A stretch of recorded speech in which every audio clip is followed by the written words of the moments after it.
Monsieur le Président de la République, Monsieur Macron, vous êtes aujourd'hui au Mont-Valérien pour commémorer l'homme du 18 juin 1940, le général de Gaulle, mais c'est pour moi aussi l'homme du 18 juin qui était mon père, abattu par les balles allemandes ce même 18 juin 1940. Il a été blessé, mais décédera 2 jours plus tard, le 20 juin, je n'avais pas encore 2 ans. Ma mère, déjà touchée par la mort d'un fils, va, face à ce drame, voir se développer une tumeur au cerveau. Elle décédera 4 ans plus tard, après avoir fait 2 ans d'hôpital. Donc ma vie et mon périple d'enfant solitaire commencent alors, bien qu'en étant élevé par un oncle et une tante qui, de fort belle manière, je n'ai pas à m'en plaindre sur le plan matériel. Mais si je vous interpelle, Monsieur le Président, c'est que 2 décrets de 2000 et 2004 ont réveillé en moi, en nous, des souvenirs et des moments tragiques que nous avions, que j'avais oubliés et peut-être enfouis de manière temporaire ou définitive au fond de moi-même. Mais ces décrets nous ont fait remonter beaucoup de choses et nous sommes depuis 10 ans à la poursuite, à la quête d'une reconnaissance morale et matérielle de la part de la France. On nous rétorque depuis longtemps que nous avons été aidés matériellement jusqu'à l'âge de 21 ans et on ne voit pas pourquoi l'on se plaint, alors que les orphelins et pupilles visés par les décrets 2000-2004 ont été reconnus et connus moralement et matériellement.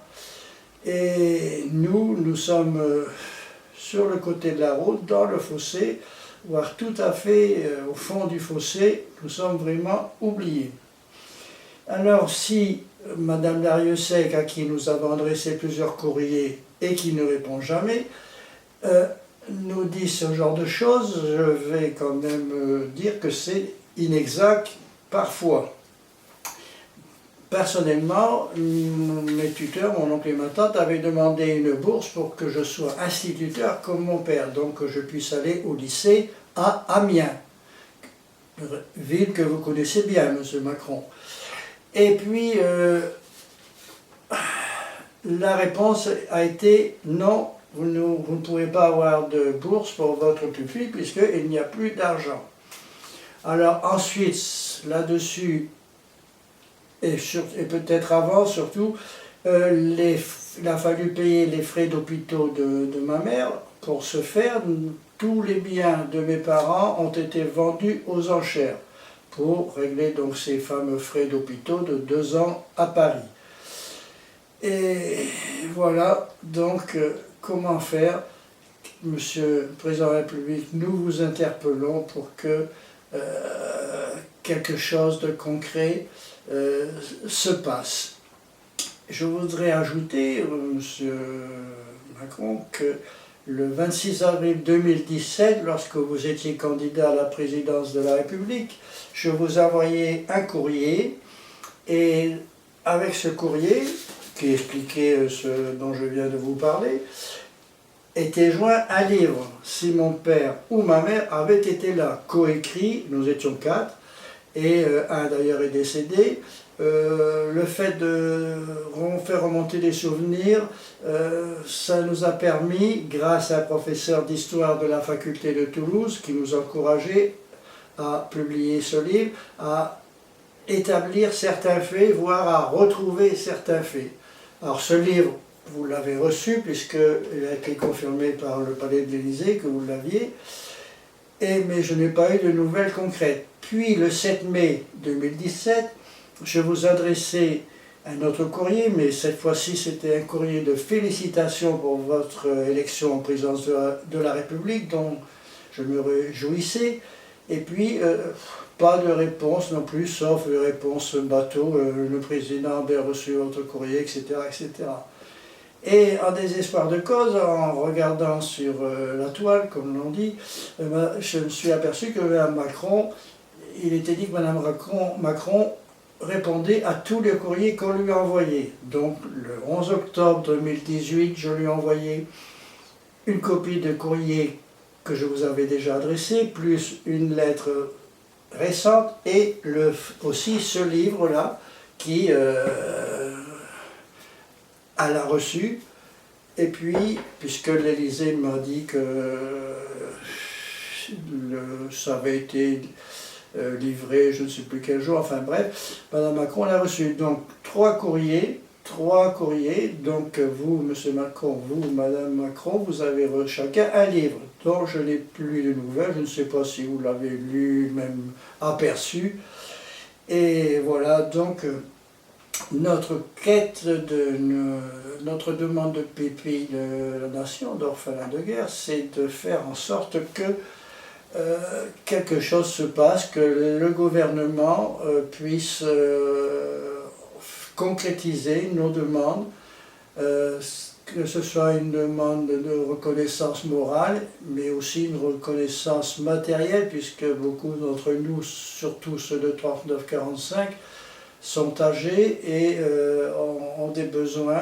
Certains vivent avec une maigre retraite, donc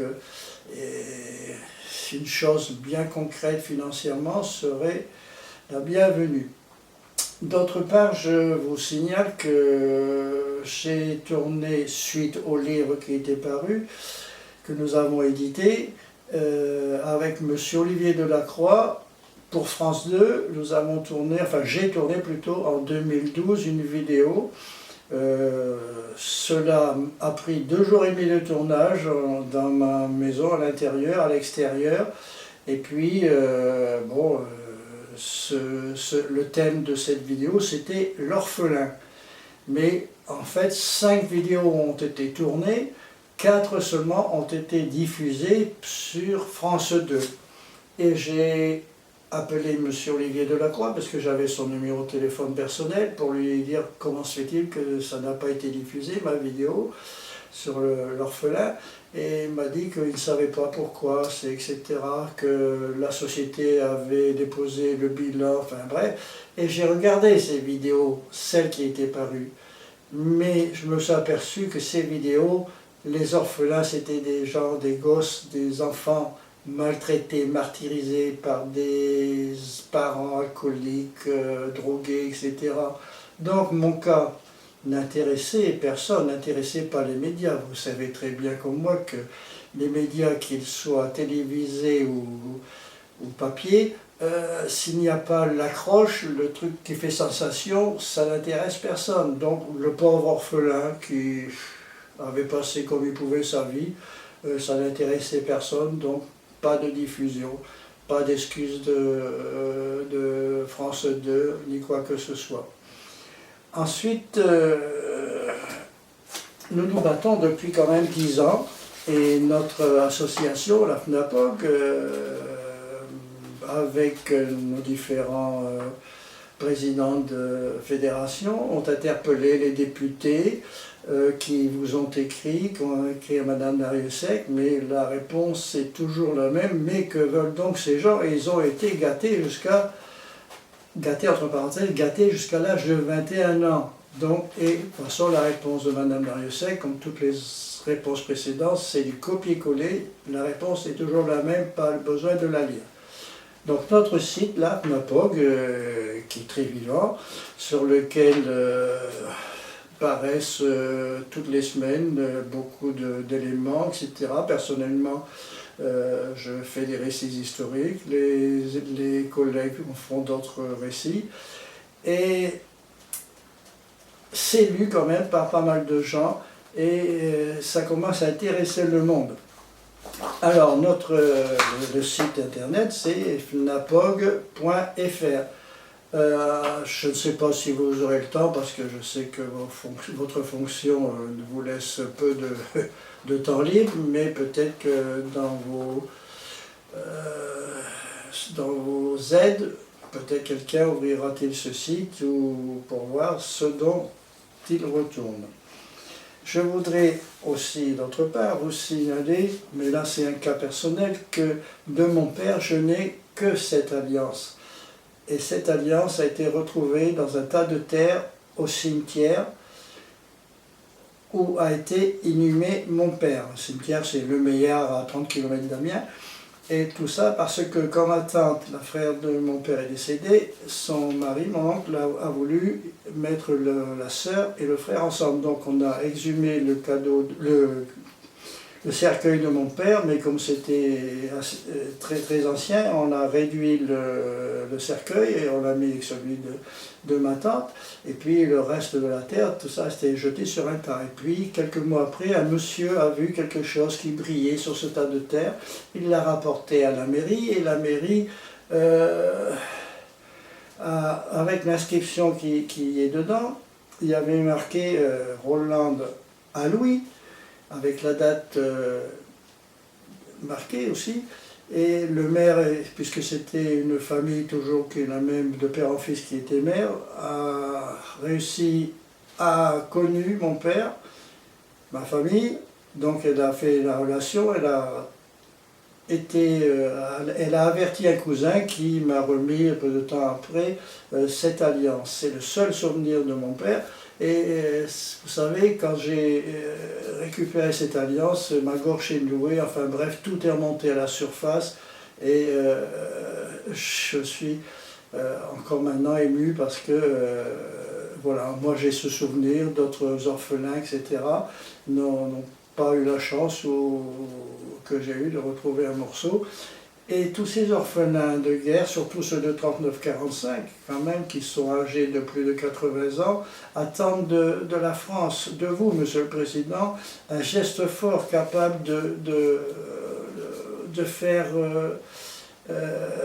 revivre en eux un espoir avant qu'ils quittent ce monde, mais aussi, c'est surtout